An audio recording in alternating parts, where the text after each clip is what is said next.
Alors je coordonnais à peu près plus d'une dizaine de dossiers, donc dans ma carrière au CRAP, de bénévole. Donc j'ai été longtemps rédacteur en chef des cahiers pédagogiques, puis je continue dans l'équipe de rédaction.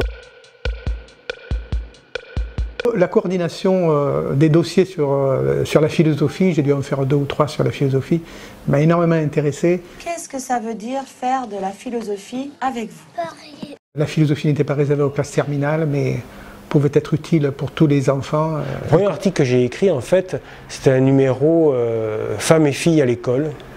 Voilà, c'était assez original comme thème à l'époque. Ils ne se rendent pas toujours compte, les enseignants et les enseignantes, des messages qu'ils transmettent. Et ces messages, parfois, peuvent être empreints, en effet, de stéréotypes. Je suis assez content d'avoir démarré sur ce thème-là, finalement, qui est un thème important et trop négligé par beaucoup d'enseignants. Mon travail, pour l'essentiel, ça a été surtout un travail de harcèlement textuel. Puis le premier dossier que j'ai coordonné, si je ne me trompe pas, ça devait être sur la télévision et l'école. Donc là, on est en plein dans la question des médias. C'était le numéro sur le projet d'établissement, cahier 292-293. Si je me souviens des numéros alors que j'ai pas une très bonne mémoire, c'est parce que ça a été une très belle aventure. Et bien des années après, la question reste posée toujours de l'intégration de la télévision et d'autres médias dans l'école.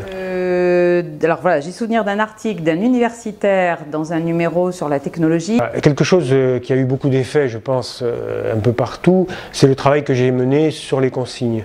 Et en fait, tout a commencé par un article que j'ai écrit avec Florence Castinco sur comment lire des consignes, un petit article modeste.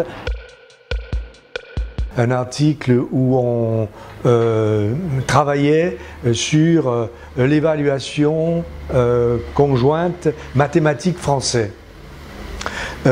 pour apprendre aux élèves à réviser un contrôle. Et puis finalement, au bout du compte, je n'ai pas eu de retour là-dessus et ça me paraissait pourtant important pour faire évoluer la pédagogie. Je trouvais que les cahiers maltraitaient son texte ou ne respectaient pas son texte, ou plutôt il a employé le mot très déplaisant de bibiniser son texte. Par exemple, quand on voit un ancien numéro de cahier pédagogique qui en même temps évoque cette question dans les années 50 avec des élèves qui étaient choisis, sélectionnés, qui posaient les mêmes questions, ça c'est intéressant de voir aussi à la fois les phénomènes de rupture, de questions nouvelles, mais en même temps des questions aussi anciennes, peut-être pas toujours bien traitées, et que l'on redécouvre et s'inscrire donc dans le temps long de la pédagogie. Ça me paraît aussi une question très importante, d'où l'importance de l'abonnement en cahier pédagogique, justement, qui est la continuité. C'est-à-dire faire une chose claire, sans saveur.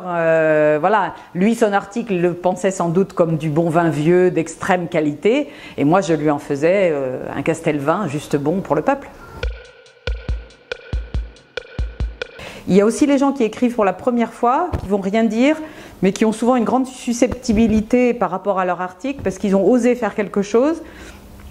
Et on a essayé ensemble de travailler la manière de gérer avec ces personnes-là le fait que leur article souvent demande à être réécrit et transformé, mais qu'il faut le faire avec beaucoup de respect et de précaution, parce que c'est des gens qui ont donné beaucoup d'eux-mêmes en essayant d'écrire ça.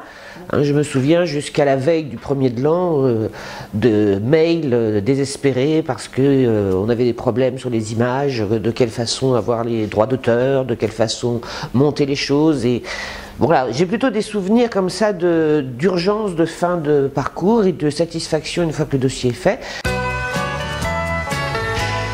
Ce qu'on a pour l'instant, c'est assez intéressant dans la mesure où chacun est dans son domaine, et puis ça fait un arc-en-ciel qui est assez chatoyant.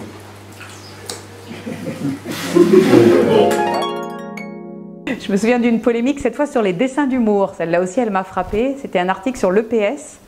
C'est sûr qu'on avait mis en place des illustrations qui étaient en décalage avec les articles, toujours avec un petit regard impertinent et ironique, qui ont été vécus par les auteurs d'articles comme un manque de respect ou une impertinence trop forte.